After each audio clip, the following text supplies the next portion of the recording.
Welcome back to the Sooner Saloon. As always, I'm here with Nick. Emerson can't make it. And we're here with our audio guy, Gabe. Gabe Joyner. He has not been on an episode yet. He's like the offensive lineman. The Always, KU. the KU looking all the way in my blood, bro. always the KU Since fan. day one. You know I have been. Before we get into it, just want to remind you guys to like, comment, and subscribe to our channel if you guys are diehard Sooner fans like us. Oklahoma versus Kansas. Number 19, 5-1. Kansas versus Oklahoma, 3-3. And for some reason, Oklahoma's a 9-point favorite. Dylan Gabriel might be back, I'm not sure. But He's back. He's back. Is he Wow. back? Okay. Before we get into that, Gabe, the crowd hasn't really seen you or heard from you. Okay? You're a big KU fan. Big one. In Huge. football. He's a football fan. Football KU This fan. guy is the most Been a dedicated. KU football fan. This. Since day one, brother. Let's hear it. Since Tell- day one. Since let's hear day it. one. Let's hear it. Okay? I remember the days. Me and my dad used to take me to the KU games all the time. KU football games. KU football games because they were cheap. Tickets are cheap. And that's just the fact. But we loved going to the KU football games. And a diehard KU football fan, brother. I'm talking sitting in the brain against Toledo. And we're losing to Toledo. Not Tulsa. Toledo. Toledo, the football team. Fucking Toledo. Okay? Okay. So, just a diehard KU fan since Was day that- one, brother. Was that when KU Football. was wearing their dark navy blue, or was Yes. that? was So honestly, if you had to- personally, that's my favorite KU uniform. If you had to give a rough estimate, what year was that? Back in those days, I think Yes. that was 02, 03. Jeez. Wow. Okay. Yeah. Because they broke out the. Well, because my deal was my dad, he was a coach, so he would just dress, I swear, he'd put on like a KU polo, He'd put on a KU polo and like a whistle. And we'd go, he would like walk us right out on the field and nobody would question shit. They'd be like, oh, hey, this is a guy, the offensive coordinator or something with his son. And when he says his dad was a coach, like locally, like a local Not- football Yeah, not it a was K- like a Pee not Wee for- football not a coach. K- not My a dad K- was just a Pee Wee football coach at that time. Just Pee Wee. And he'd sneak us on the field. That's how I met Wayne Simeon, just sneaking around the campus. I swear, we were like in the hallways of the school. This guy had a backpack and shit. I was like, my dad's like, hey, by the way, we're huge fans. Okay. But Well, yes. guys, before we get too sidetracked, that is hilarious. That's awesome. And I'll give you this. Honestly, Gabe, you're the only Kansas football fan that has consistently talked about KU football since I've known you. Yeah. Nobody else gives a damn Dude, until this season. And I'm going to tell you this, guys. Lance Leipold, okay, last season, he went from losing close games, including a game against Oklahoma where we pull a fourth down out of our ass, and We went to that game. we Go happened to watch win it. We just happened to win it, and there were so many close battles that Kansas lose last season. This season, they're winning those games, okay? They start 5-0. They beat teams like West Virginia, like Houston, like Duke, all very quality opponents. Last weekend, they play undefeated TCU. They lose in a close game, 38-31, with a backup quarterback, Jason Bean. Okay, we know how it feels to have a backup quarterback. Thing is, theirs is a lot better than ours. Okay, on the other hand, Oklahoma has yet to lead a game since the end of the Nebraska game on September 17th. Two completely opposite teams we have here, and who would have expected that Kansas would have been the better team? You would think if you're looking at this in preseason, you'd think Oklahoma would probably be the number 19 team at 5-1, and Kansas would probably be the 3-3 team. Exactly. But that's not the case. Gabe, I want to tell you this. At the beginning of the season, I told you Kansas's ceiling is winning 5 games. They've completely – we talked about that. We did. They've completely proven me wrong. It blew my mind because, I think it was just a 3-game win streak or even a 2-game win streak. Like, I think when we won 3, we had passed, the amount they estimated we were going to win, the amount of games. Gabe, I was like, Yeah. You told I me was like, shit, that's a win already. You know what I mean? you- That's like a win season already. you told me if they beat Houston, you're gonna start getting excited. That's when, yeah, and not to say like I expected KU to just blow out like the little teams, but it's like, You guys, they beat Houston 48-30, and Houston was a team that was right there at the top of their conference with Cincinnati. They were a top 25 team in the preseason, and I know, if I'm not mistaken, they were the favorite to win that conference. Okay. Nick, are you surprised at all that Oklahoma's a 9-point favorite? 100%, absolutely, I am surprised. They Okay. have Jason Bean, who's a very studly backup quarterback, who's the announcers on that broadcast against TCU said he's the fastest player on the Jayhawks roster.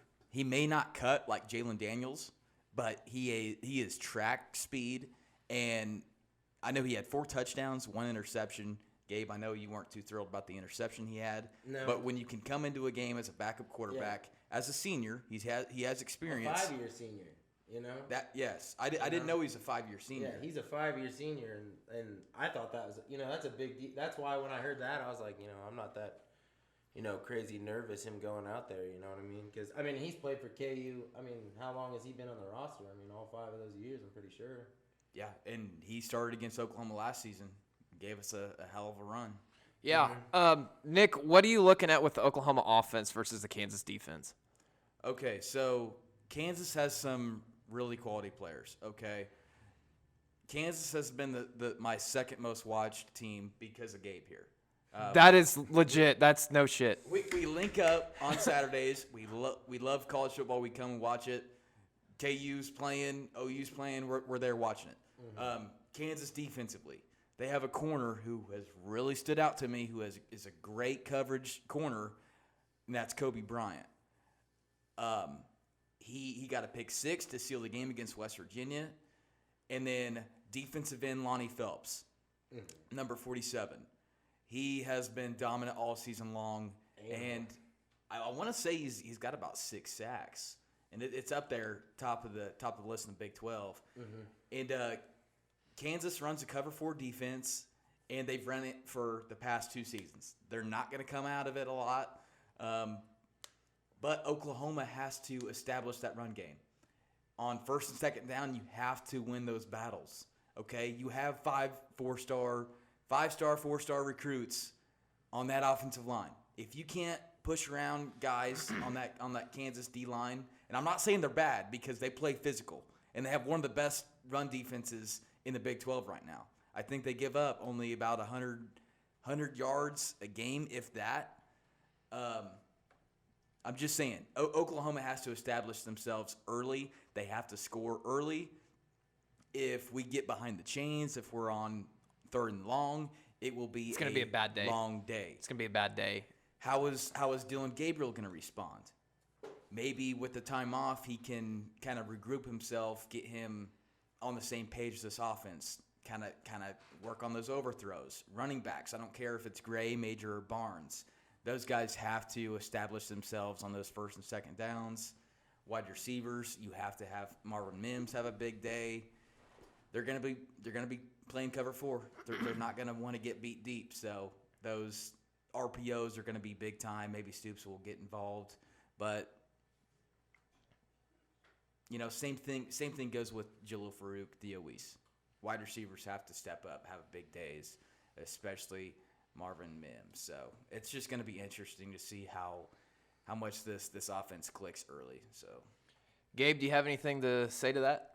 I think you just said it right. I think it's going to come down to the line, the big thing. And that's like something I've been really impressed with on both sides for KU is just defensive line and offensive line and just having a presence, just actually being able to stop run plays. And I think, like you said, hitting it right on the head, you got to convert those second downs and those third, or put yourself in a third down where it's easy to convert because it seems like everybody I watch in the Big 12 struggle. Been struggling. Even KU these last couple games, they struggled. There was a couple times they had some 4 and outs after the defense had stood the ground for 6 or 7 minutes. And that's the one thing I want to see. I want to see KU be able to take advantage of those not just getting 4 and out and getting shut out. Yeah, I don't think you're going to have to worry about Especially that. defense with a big stand. I don't think you're going to have to worry about that at all this weekend. Will. We'll see what happens. I think it's gonna be a dogfight. I know it's going to be a dogfight. It will. Oklahoma defense, Nick, against Kansas offense. Oklahoma defense. There's a lot of concern for this OU defense in the last 3 games. The 3-man front, I'm kind of tired of it, but I'm going to be curious to see if we line up 3-man front, a 4-man front. How are we going to be responding? KU does a lot of things well. They run a very modern-day triple option offense. The motions will make your eyes go in a spot, and they're going to hit you with something else. The misdirection is crazy. You never know who's going to get the ball, and they're all playmakers. You have Jason Bean, who I've already mentioned, is the fastest Jayhawk on the field. Track speed, straight line, killer. Wide receivers, Lance Grimm, Lawrence Arnold, Quentin Skinner have all made huge plays as I've been watching them downfield. It's not 5-yard passes, 10-yard passes. These are 35, 40-yard passes, post route shots to the end zone. Mm-hmm. They'll take them. Mm-hmm. They will take them. Devin Neal, great running back, moves really well in open space, can cut very efficiently. They also had a running back, Hershaw. He got injured as well as Jalen Daniels. Jalen Daniels is most likely out the remainder of the season with the separated shoulder. That's unfortunate. And Hershaw was actually low key my favorite player on the favorite specialist player for KU right now, and then he got hurt. I was like, damn. Didn't he break off a big time play against Duke? He had one. He did a spin off a guy and shook the tackle and scored. Dude, he ran like 50 yards. Yeah. But, Kansas is such a quality team, and the offense is on top of the Big 12. And I'm not even sugarcoating it. Kansas is a really good team. And it could very well be a long day if we cannot shut down the run. You can't get distracted. You have to be assignment sound. This KU offense, I cannot express how good they really are. And if you haven't watched them, if you haven't seen any of their highlights, it could go watch them. Go watch them if you haven't.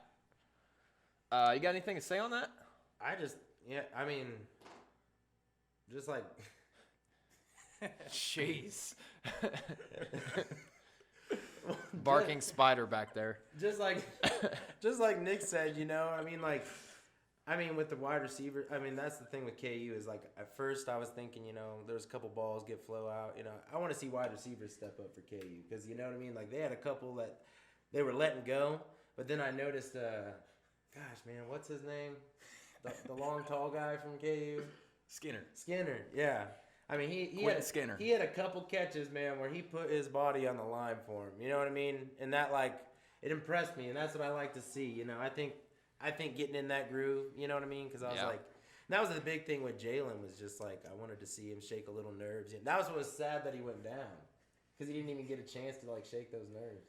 Well, with that being said, Gabe, who's gonna win this game? Honestly, who's gonna win the game, dude? In my heart, I want to know what you're feeling right here. What are you feeling? In my heart, obviously, I'm thinking I want KU to win, right? And I'm thinking they're gonna win because I believe that. But also, it's just, dude, I've been to so many KU games. I've watched KU for so damn long. I've been, superstitious about KU, especially fucking football. If I'm not wrong, you slept with blankets specifically on your bed. Specifically the same way. Dog, it was a thing, man. It was. And like I said, dude, me and my pop's been watching KU forever. So it's just I never go into anything expecting too much. But I think it's going to be a dogfight. So you think KU wins a close game? I think it's going to be a close game. Give me a score. I think, if anything, either team wins by a touchdown. That's it. I think it's going to come down to the wire. Because, it's with KU, and that's another thing I'm proud of, man, because they've just, they've shown that they can fight. They've shown that they can battle. Even through adversity, they showed we're still fucking here. Because there's been a lot of years, man, where it's 2 touchdowns slide, and, man, that turns into 5 or 6 real fast. You know what I mean? Yeah. So I think it's going to be a dogfight. I think either way, a team's going to win by 7, and that's how it's going to be. Okay. Nick, what do you got? I think it could go either way. And like Gabe said, it's going to be a dogfight. It concerns me because I don't know how Oklahoma's going to show up to this game. We haven't mentioned it yet, but as you can see on the screen, we have some. That's how they're new going to show up to uniforms. the game, Nick. They're going to show up in some new uniforms. They're going to show up in some new uniforms. They look badass. But how are we going to play? But if we get our ass kicked in those They had to get a uniforms, new they ain't going to be haircut, man. They had to get a new haircut. They had to cut those last few losses. They had to cut that Texas loss off. Bro. Yeah, they that's did. no kidding. They did. But if we can't score and move the ball, it is going to be a long day. And we could lose by, honestly, 3 possessions if we don't get it figured out quick. Offensively, we got to move the ball. We have to move the ball in order to win this game. I have Oklahoma squeaking it out 38-35. And that's me being generous. 38-35. Okay. So I'm going to say if Kansas wins, they're going to give it to Oklahoma. Okay? If Kansas wins, they're going to win big. Big? I think if Kansas wins, they're going to win big. I think if Oklahoma wins, they're not going to cover the spread. I think if Oklahoma wins, they win anywhere between 1 and 8. Okay? Yeah. So I'm going to tell you now, call me crazy, okay? And I said this against Texas. If Dylan Gabriel plays, which it sounds like he will, and you said he will, I think Oklahoma can win this game. And I'm going to say Oklahoma's going to win this game. And I'm going to say Oklahoma's going to win this game 31-27. Okay. 31-27. That's fair. So does that make sense? If KU wins, they're going to blow Oklahoma out. If 100%. And I'm on the same page. Like I said, I can see Kansas win by 21. I said I'm being generous. Oklahoma wins 38-35. I'm on the same page with you. Sounds good. It depends on which Sooner team we see showing up. All righty, cool. I think we're gonna wrap it up. It was kind of a long episode, but it was a fun episode. So, Gabe, do you have anything you want to say? Brock Chalk, let's get that money. It's gonna be a dog fight. Okay. You remember that? Quote that. It's gonna be a dog Oh fight. no, we went so long, our screen shut off behind us. Nick, do you got anything? I just want to thank Gabe for coming on with us. He's usually back there. You don't see him. Usually behind the camera. He made the intro video to Sooner Saloon. He does a really good job. But anyhow, don't forget to like, comment, and subscribe, and check out our review video to the OU versus Kansas game. So with that being said, Boomer Sooner. Boomer. Brock Chalk.